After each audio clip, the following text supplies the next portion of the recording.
everyone, welcome to our Clue show where we talk about true crime documentaries, court cases, situations that are happening that we are baffled by for the most part. Today we are going to talk about, and we talked about this before, the Adnan Syed case. Yes. HBO recently came out with a 4-episodic documentary about the updates of what's happening to Adnan Syed since his the Serial podcast came out. I am Kaori Takei, by the way, and this is And Campia. and together again, Team Amasian, and we are going to talk about. But what is that show called? Anyways, it's the Case of Adnan Syed. I Maybe think that's it is what it is called. called. Yeah. So if you haven't seen the show, the HBO show, and you don't really want to be spoiled, not that you can really be spoiled. No, I don't think with any of these you could really be spoiled. I think No. if anything, it further enhances what you know about the case. Yeah, so let's talk about it. Let's talk about the positives of this documentary, the negatives, the happy and the sad. Yeah. Yeah, and so what are some things that were really highlighted during these episodes for you? I think really what the documentary did for me is it really filled in a lot of gaps that I had when we had listened to Serial podcasts originally. I think that it went further than what the podcast had done. And obviously through time, being able to gather all of that information about the case, you know, Yeah. it just felt like an enhancement to what the Serial podcast was. It was like a companion Yeah, video. absolutely. And like you said, it enhanced it with the gaps, with visuals, right? Or actual interviews, you know, Yes. people that you only heard their voices on the Serial podcast, you're now getting to see their faces, what they look like 10 years later. So there's a lot of things. It was so good from start to finish. It was good, and we got a lot of updates of the people surrounding the Adnan Syed case. A lot of Rabia Chaudhry, I think that's her name. Yeah. And how much she's devoted her life to helping set Adnan free. Yeah.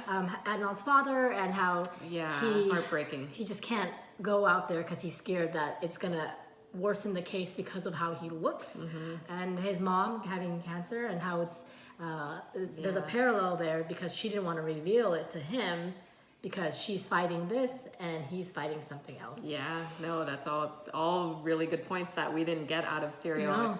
No. Asia McLean is another one. Yes. You know, the smoking, what is it Smoking called? gun? What gun, is that the right terminology? But the person who has the alibi that Adnan was missing, who originally would not come for an interview or anything during the Serial podcast, and is now in this documentary, and she's got herself you know, right in the spotlight of it too. And seeing a little bit more about each of their high school friends and how they felt, realized that, well, this is the way I read it or saw it, was they were actually pawns to the cops, and how a lot of these people were manipulated by the cops to get Adnan in jail, just to get the case closed. The big thing for me, and I think we've always been waiting for, is a little bit more of Jay. Now, we didn't get Jay in the show, but we did get a reveal that he does feel guilty, and he revealed to his ex-girlfriend, baby mama, that he did essentially have a settle some sort of agreement with the cops. It's a lot of fishiness going on. And he continues to do allegedly things that he gets away with. It's unreal. It's insane. I mean, and they had private investigators also working out some of the kinks of the story, right? They are the ones that had the long laundry list of what Jay has, all the crimes he's committed that he's gotten away with.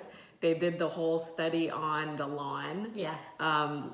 Finding like a grass expert, which I didn't even think that existed, and really determining that they ended up finding the car that had Hayes' body in it hadn't been there for a very long time. So a lot of the inaccuracies between what the case said originally versus what they were, you know, the test results were finding there was huge discrepancies all around. Along with the phone, the cell phones, where incoming calls or outgoing, I forget which one, shouldn't count. But the man who was supporting the prosecutors at the time were on that side. He didn't get that fact sheet. And it's just like, oh Right, and there's It's like a lot of bad luck for Adnan. backdoor deals. You know, the detective at the time was almost scaring some of the key witnesses into not being involved with the case. In the case of the cell phone expert, he even was kind of coerced into the testimony that he gave, which he has thus retracted since then. He seemingly regrets this decision. He blames himself for having a possibly innocent guy in jail. Yeah. So just a lot of not only just reveals, but like confirmations of our suspicions. I mean, I don't know what you guys think. Obviously there's reasonable doubt that Adnan may not be guilty. No. It just sounds really sad. And the part that kills me is he finally got successful with his new lawyer, Justin Brown, through the appeals court. Right. But they've been trying to reject it, and then after this documentary was created, he got rejected. So the only way he's essentially going to get out is if, a president forgives him or something of that tall order. And he could have, what was the word? Had a plea deal, but he didn't, because he didn't feel like it was right, because he's completely not guilty. He's claiming his That's what he innocence. claims. So it's like, yeah, and even his family doesn't want to see that happen either. Right. They believe he's innocent.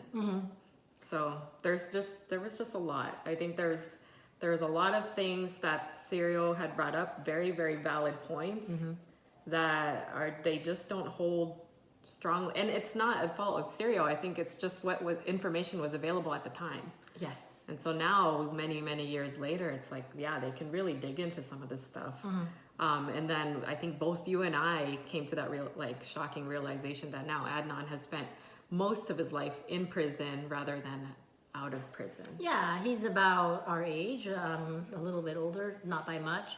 And I think about all the things that I've been through in the past 20, 30 years, and you as well. And, switching jobs, switching careers, love life, and all relationships, and seeing movies when we want, eating what we want. Yeah. And he has been, that has all been taken away from him. Right.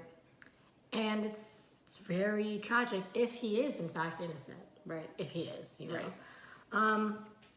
After all this, are you comfortable with saying where you're leaning towards, whether he's guilty or not?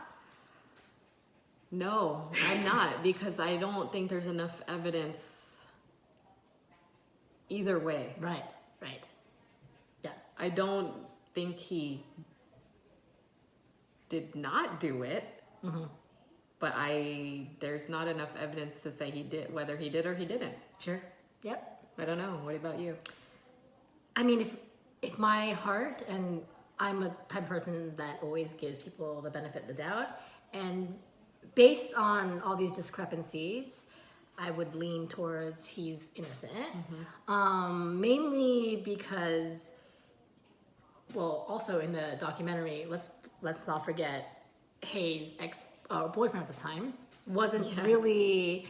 His time clock was a little odd. His alibi. His alibi was fishy. Was his mom. Yep. He didn't want to talk about it later on in life, and he also wasn't investigated at the time by much. So that's also a big plot hole, because it's a real life story though. But I would lean towards there was not enough investigation. Adnan did not get a fair case. No. It was completely rigged, and for that, I would lean towards him being innocent also, because if you are, this is the way I imagine it, if you are in some sense guilty of something, you would probably take that plea deal. But he was so adamant, like, no, I'm not going to do that. I don't want my family to think I did this. We fought so hard. So that for me is a big reveal. Right. Yeah. But do you have anything? I don't know. Yeah, it's just in either way, you hope that at least it would end up in an appeal, and we didn't even get that. We didn't even get that. Which is really unfortunate. And it's sad that I just think he deserves another case. Yeah. I mean, going to court again. I do agree with that. Absolutely. 100%. Yep. And it's sad that they just want to keep it closed, and it just boggles me that all the players on this case, if you watch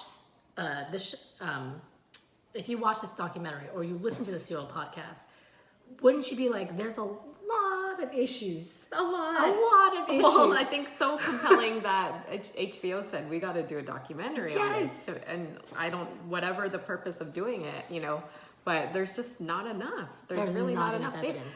What shocked me too, and it just came to my mind, was they never even tested the DNA. No, they did not test the DNA, which is crazy. It's fascinating. And then they tested it now, and they revealed there was like no nothing. DNA. No DNA. Crazy thing is no DNA from either Jay or Adnan. Right. So maybe it was nobody, and then Jay was freaking out because he was a drug dealer and decided, look, I'll do this plea deal. Yeah. I'm going to be scot-free for the rest of my life, because that's essentially what happened. He was abusive, he's vandalized, and he got away with all of that stuff. Yeah. It's just insane. So, anyway, do you have anything else to talk about? Oh, you know, we can talk about this for a very long time. Forever. Yeah. I want to hear what you guys have to say about it. That's right. We want to hear what you guys have to say. What do you think about the case? What are some I think plot, but it's a real life story. What are some things that you found really, really fishy or tricky? And do you think he's guilty? Do you think he's innocent? Are you hoping for another trial, which we probably won't get? So let us know. And also give us some recommendations on some true crime documentaries, because we love those things. Yes. I think that's it. Follow us at Team Amasian on Instagram and Twitter, and also follow me at KAORIOUS everywhere, and Campia on Twitter and Instagram. Yeah, and then we'll catch you guys later for some new true crime documentaries. See you later.